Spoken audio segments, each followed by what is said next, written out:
Taruna Stip Jakarta aniaya junior hingga tewas resmi jadi tersangka. Polisi telah menetapkan senior Stip Jakarta bernama Tegar Raffi Sanjaya sebagai tersangka kasus tewasnya sang junior, Putu Satria Ananta Rustika, Sabtu, tanggal 4 Mei tahun 2024. Tegar disebut melakukan penganiayaan terhadap Putu menggunakan tangan kosong. Kapolres Metro Jakarta Utara, Kombes Pol Gideon Arif Setiawan mengungkapkan, peristiwa ini dipicu aksi arogansi senior terhadap juniornya. Menurut Gideon, berdasarkan keterangan pelaku, para oknum senior mengumpulkan 5 junior saat kejadian, termasuk Putu yang merupakan ketua kelompok. Para senior menganggap juniornya melakukan kesalahan yakni menggunakan seragam olahraga saat masuk kelas. Adapun Putu jadi satu-satunya junior yang mengalami tindak penganiayaan. Peristiwa arogansi tersebut terhenti setelah Putu tak sadarkan diri. Mereka berupaya membawa Putu ke klinik kampus. Dari hasil autopsi, korban Putu mengalami sejumlah luka memar di bagian luar dan dalam tubuh. Gideon berujar, luka paling parah terdapat di bagian paru yang disebutnya mempercepat proses kematian. Sedangkan penyebab kematian adalah upaya penyelamatan korban yang tak sesuai prosedur oleh pelaku.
kemudian kami juga sudah melakukan pemeriksaan terhadap jenazah, otopsi, dan beberapa ahli. Ada luka di daerah hulu hati yang menyebabkan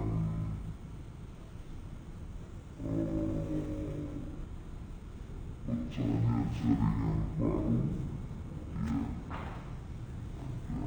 Pendarahan, tetapi juga ada luka lecet di bagian mulut, sehingga kita lakukan pemeriksaan dan sinkronisasi. Ternyata betul bahwa yang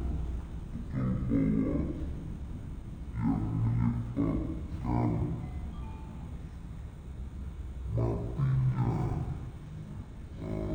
matinya hilangnya nyawa korban adalah yang paling utama pada ketika dilakukan upaya-upaya menurut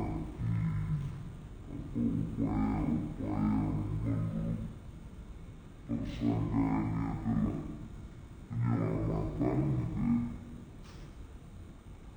di bagian